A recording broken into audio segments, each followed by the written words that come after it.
Welcome to the Beyond Barriers podcast. If you're an ambitious woman who wants to advance in leadership, then this podcast is for you.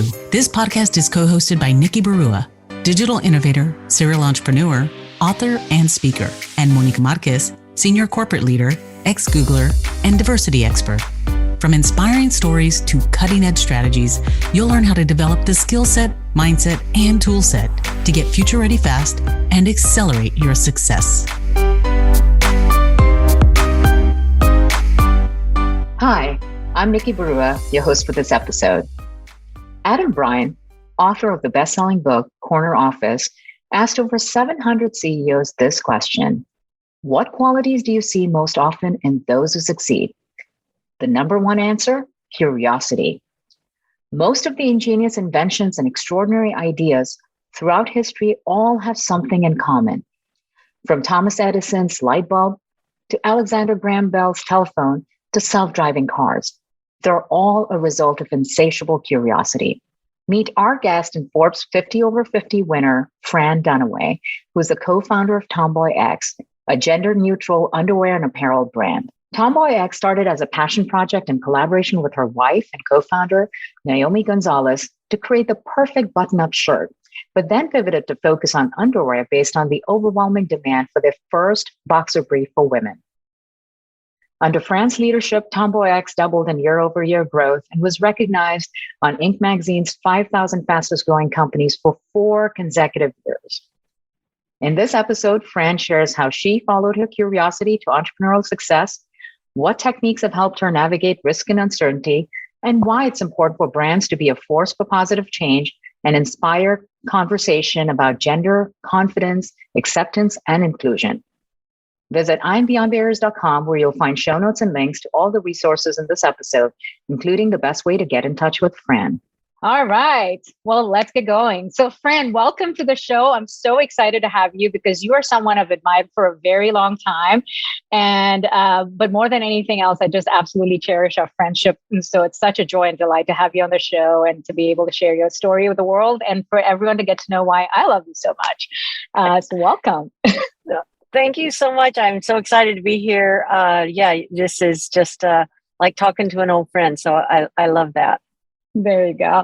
So let's start at the beginning of your journey. So most people know you, in terms of being a co-founder of TomboyX, but I want to go back in terms of your early career journey and really how you gained the clarity to, find that entrepreneurial path and take that leap.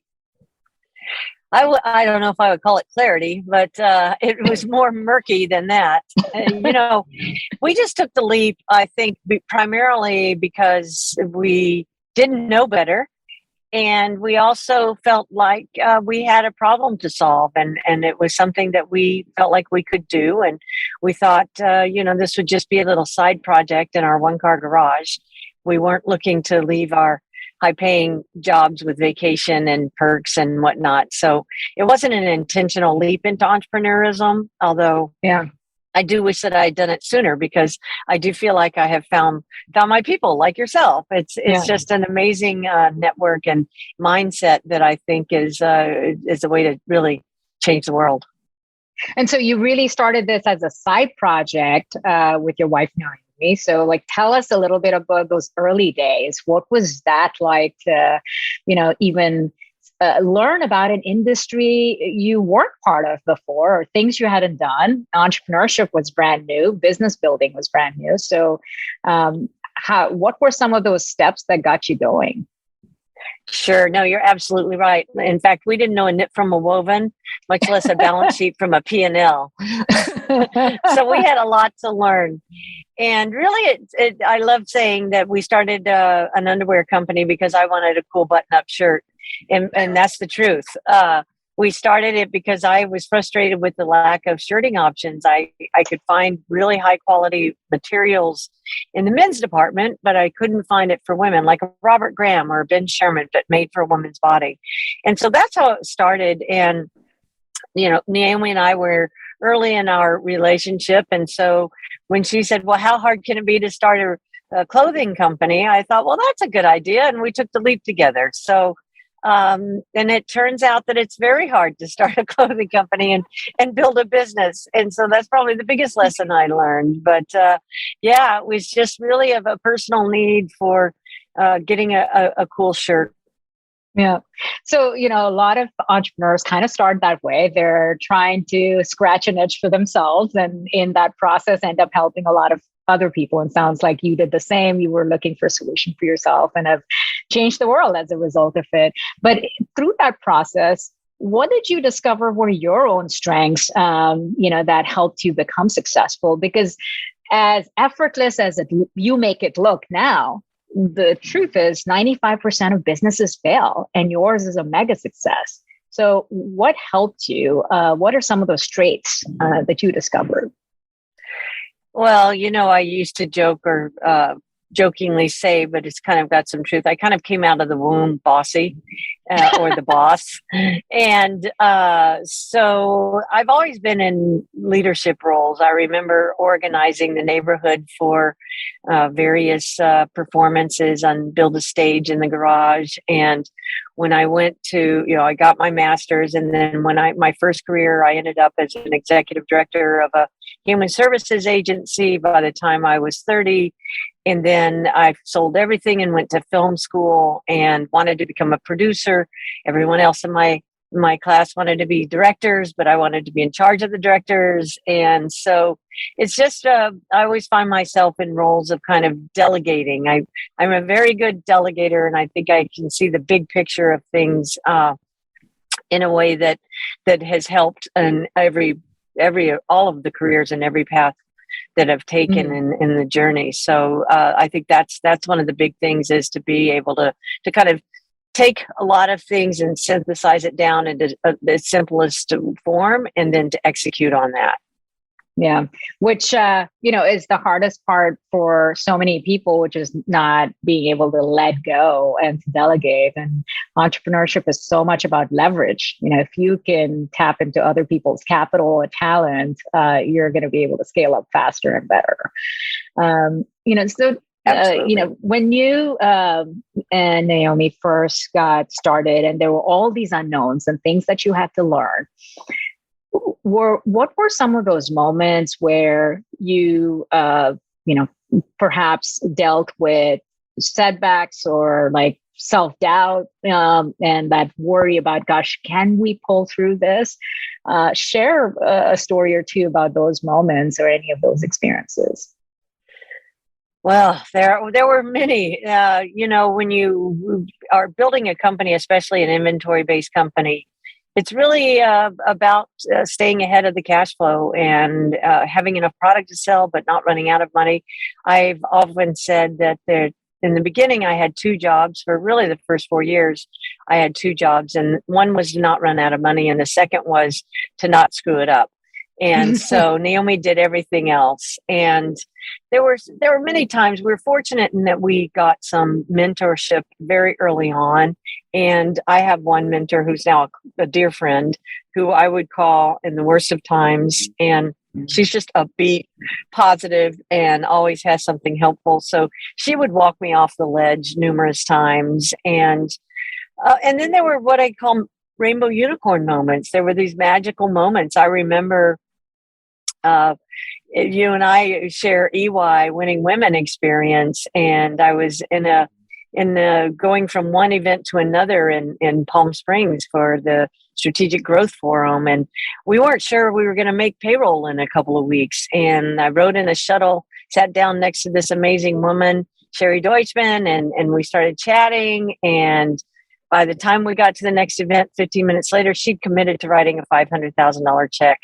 And wow. It was just exactly what we needed so that we could make payroll and keep going. And so really believing in what we were doing, and that it was making an impact, and that people understood why we were doing what we were doing. And so just having those rainbow unicorns like Sherry show up out of nowhere and make it happen. But of course there isn't a nowhere. It was because we were part of EY, and then we were at this network. And so it's all the things that you do so that you open yourself up to those magical moments.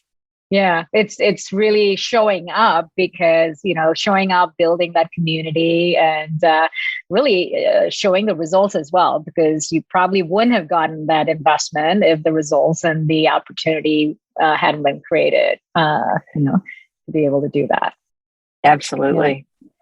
So that brings up an interesting point about community, because, what a lot of our research and the work that we do at Beyond Barriers, what we've discovered, especially for women in the workplace, is that, we are surrounded, great community builders. We have a lot of friends, but we often struggle to ask for help, especially when it's something that could help us get further or achieve our goals. What advice would you give to someone who's in that situation and could tap into the network and could get further faster, but is hesitating or just doesn't know what to say and how to say it? What advice would you give? Oh gosh, especially at the beginning when we were out raising money, I felt so awful. I felt like I was asking people for money, and it was just, and then I would take it personally, especially at the very beginning. And then I realized that, in fact, what we were doing is creating opportunity, and people are seeking investment. People want to write a check if they're in the angel field or in the angel arena of investing. And so really it's about selling the story, presenting the story and the data, to your point, showing the traction, so showing the potential.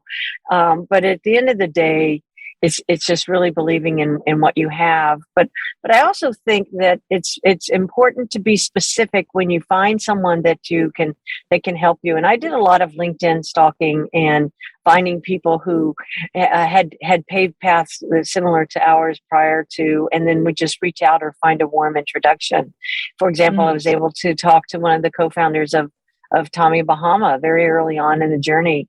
And some of those nuggets of information or just of advice that he gave really resonate even today. And so it's about finding those people in your network and being specific in your ask for where you are and what you need right now to help you. And I think it's that being specific is a great way to connect with people, because then it isn't just, hey, can I pick your brain? But it's, hey, I need help with these 3 things.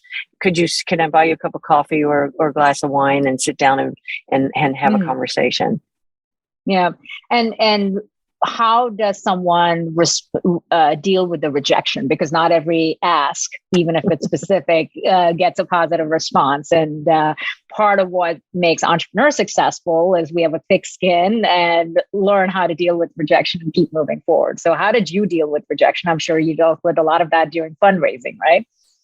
Oh, for sure. I had a spreadsheet, and I would keep track, in different colors, and then I had emojis that were personal that made me feel better. But really, it's about not taking it personally, because a lot of people have different theses around what they're investing in, and their portfolio may be full of clothing companies and they don't have room for another, or there are so many other opportunities. So I think a big lesson and key takeaway is to really be careful with the stories that you're telling yourself about why.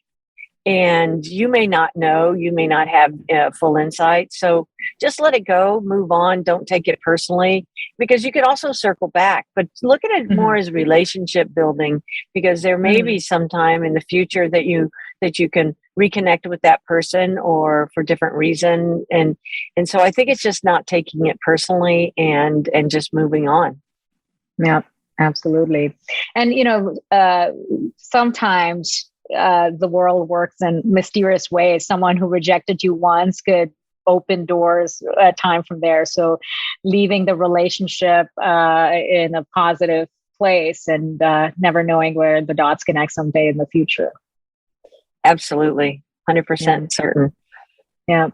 Another topic that comes up a lot is risk-taking and making decisions in uncertainty, which pretty much is what entrepreneurs do, right? And, there's a lot of unknowns, very few knowns, but you still have to move forward. You have to make that decision. You have to take that risk.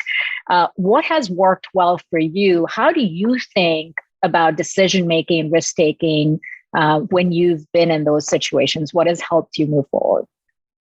When we started, it was very important to us that we kind of imbue our values into the company and build a sustainable company, make sure that we're taking care of our employees and factory workers all along the path. And so it was critical for us to be thoughtful about how we went about that. And in so doing, it helped impact our decision making. But in terms of how that applied to risk, is that because we felt a responsibility, we felt like we were doing a service to our community and building something that could be very powerful. I think it made the risk seem worth it. And fortunately, Naomi and I, neither of us have a strong emotional connection to money. And so I think that helps with risk taking as well. We always, we used to joke, I've got a rental property in Mississippi, which is where my family is. And we used to joke that, hey, if everything falls apart, we can always move to Mississippi and grow wonderful tomatoes. So it's that notion of a backup plan that is still palatable. Yeah, exactly. Have a plan B, but that's pretty much, it's very similar, because I always thought, like, there's some little trailer park it could still survive in, if all falls apart. But exactly. Yeah. And that was the other thing. We weren't willing to put our house on the line. So in the early days, when you go to the, Small Business Administration, and they say, well, what kind of collateral do you want to put your house up? And we're like, no, that's the only thing that's off limits. And so we went into crazy credit card debt, and we went into, I tapped into my retirement. So took some risks financially that I probably had no business doing at my age, but it has paid off in spades for us. So, so it was worth the risk. Yeah, that's beautiful. So what I'm hearing you say is really know the key principles and drivers. In your case, it was like really staying focused on core values and culture, what really is most important. Know what's absolutely critical, and then know what you can and cannot put on the line. So in your case, the house was off limits, but you could dip into your retirement fund, a credit card debt, and so forth. And then, once you make that decision, focus on the outcome and the execution rather than being attached to, the journey of it. So that's fantastic. Exactly. I think that provides a really good framework for people to think about how they too can, make decisions in uncertainty and take risks and move forward. So let's say you take this risk and, it's always a 50-50 chance. Some things work out beautifully. What about the times when it was an absolute disaster or failure? Were there situations like that where you dealt with significant setback or failure? And how did you cope with that? And how did you recover? Gosh, I think that probably one of when we first took our Series A, when we took our Series B round of funding, it was a few months after that we started to see a decline in the business. And we were trying to figure out what was going on. And we had pressure from our new investors to figure out the why. And it got to a place where we had to do something that we had never done before, and that was layoffs. And so we had to lay off 4 people in order to reset the team and rebuild. And that was really hard for me, because it had always been such a personal kind of, family business. And that was a really painful time for me to get through and to say goodbye. Fortunately, we've hired one of the 4 back. But that was hard, but it was also about learning the mechanics of the business and understanding the why. And I think we had never been challenged or never had to really do that, because we were just putting money into growth and marketing, and it didn't matter the whys. And so 2 years later, which is now, we can tell you the why any day, any moment, at any time. And so we have a much more solid foundation for the business. We're a profitable business. And so we're just a very different business, but it's taken 2 years to get that. So as painful as that setback was, it created the next level growth of the organization and its leadership as well as a result of that. Which really is the result of learning, right? Because you learn something during that process. But it sounds like learning has been foundational to how you've gone about this entire business, learning so many things at the same time.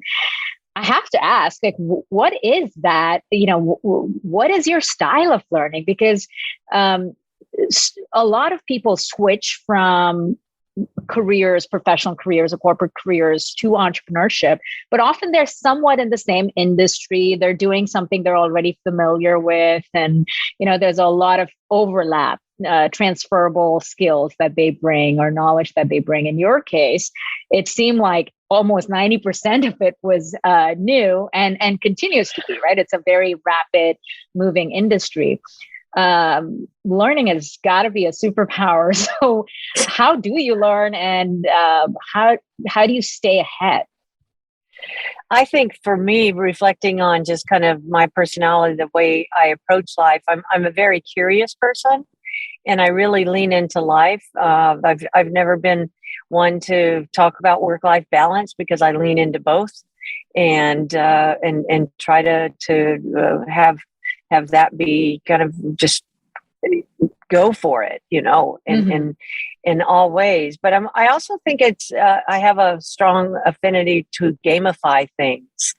And I've always been a gamer. I started video games in the early days. I used to play, massive multiplayer online games. And so I can, if I can piece it into a puzzle or figuring out how something works and the pieces to get me to understanding that. I remember when we were first trying to wrap our heads around valuation.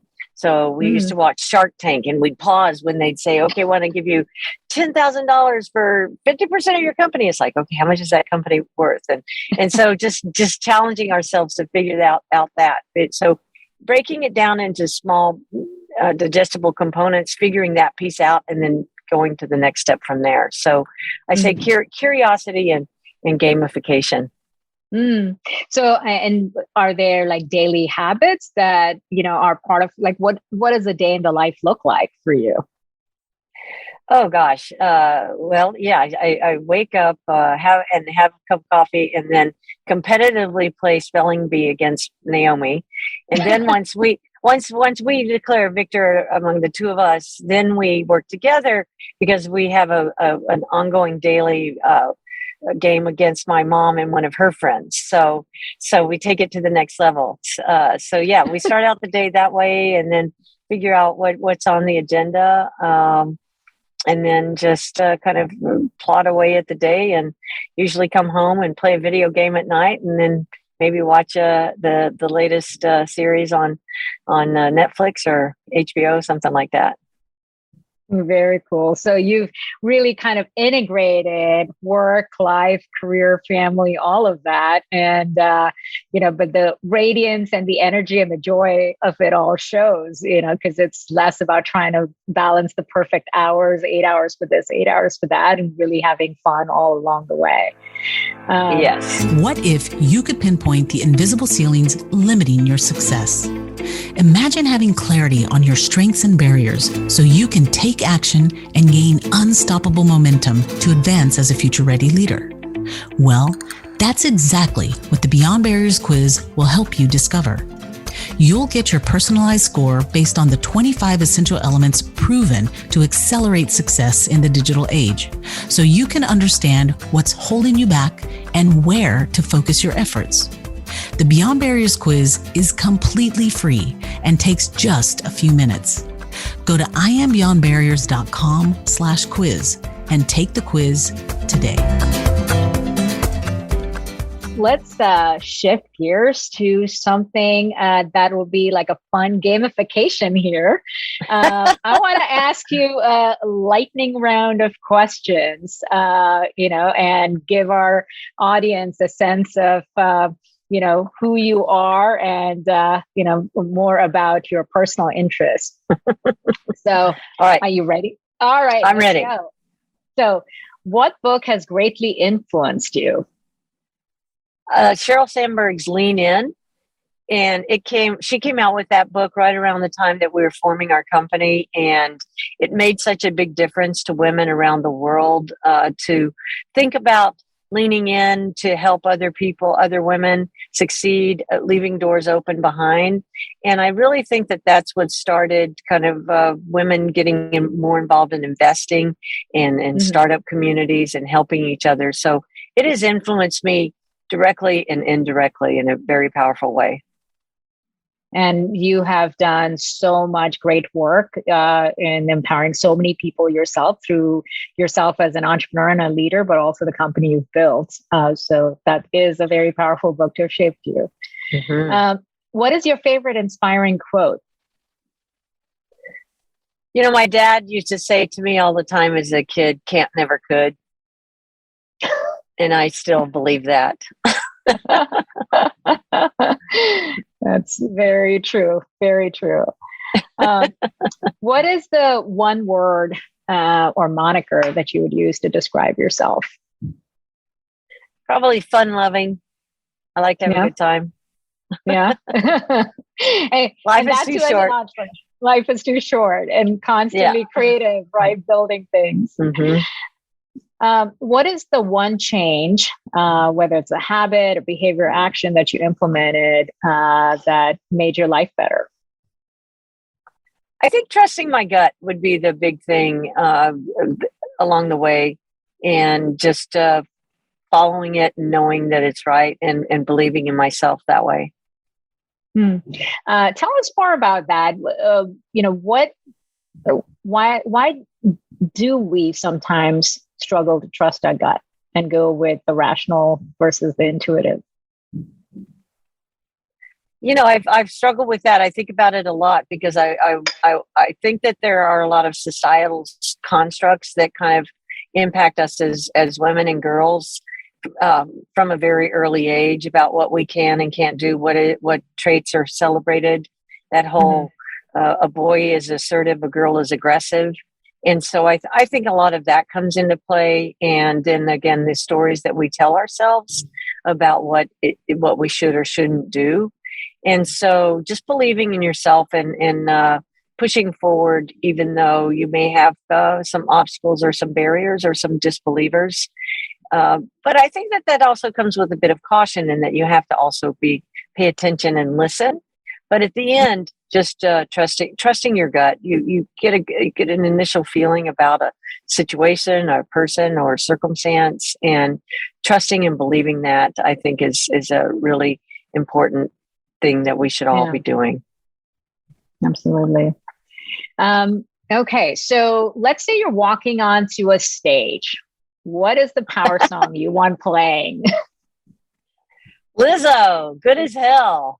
Oh, love it. Hair toss, check my nails.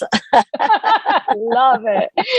Love it, love it, love it. Well, this has been so wonderful having this conversation with you, Fran, because, your story is, truly an inspiration, not just to women and girls everywhere, but to anyone with big dreams that, if you have a dream, you just have to. And like your dad said, you can't, never could. That's right. So it's exactly that. I mean, you are an example of just believing and doing and keeping on going. So I have one last question for you, which is, Sure. all of the things that you've accomplished, what is the chapter of your life yet to be written that you're excited about? Oh gosh, I think that I recently promoted our COO to CEO, so I'm semi-retired and trying to figure out what that looks like. But at the same time, I know that I want to continue to build community and help women and the BIPOC community achieve success, because I think that we're not going to change the world until we have economic equity and parity and gender equity. So those are some things that I'm very passionate about, and I know will continue to be involved in some capacity. Yeah, I definitely do not see retirement in the near future. You've got you've got many, many big things to build, and I'm looking forward to supporting your success and cheerleading you, and perhaps even collaborating in some way. So thank you so much for being fantastic. on the show. And it's great to be here. It's great to see you. Thank you for listening to the Beyond Barriers podcast. There are thousands of podcasts out there, and we are so grateful that you've chosen to listen to ours. If you enjoyed the show, please leave us a rating and tell a friend about it. And subscribe to get new episodes every Monday, Wednesday, and Friday. Visit iambeyondbarriers.com, where you'll find show notes, links, and the best way to connect with our guests. See you next episode.